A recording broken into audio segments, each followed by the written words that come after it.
नमस्कार मैत्रिणींनो, कीर्तीज व्हेज किचनमध्ये तुमचं खूप खूप स्वागत आहे. आंबट गोड असं मेथकूट रेसिपी आहे. मी 3-4 चमचे मेथकूट घेतले, त्यामध्ये बारीक कट करून कांदा घातलेला आहे, कोथिंबीर घातले आणि गूळ आणि चिंच मस्त असं भिजवून त्याचं कोळ काढून घातलेलं आहे. चिंचेमध्ये भिजवायचं त्याला आणि तुम्हाला लागेल तसं मीठ घालायचं.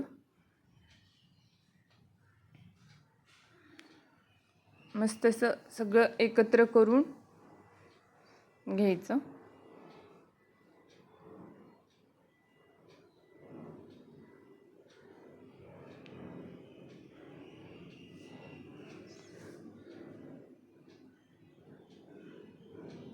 मस्त असं तयार झाली दुपारच्या जेवणासाठी आंबट गोड मेथकूट, चटपटीत मेथकूट.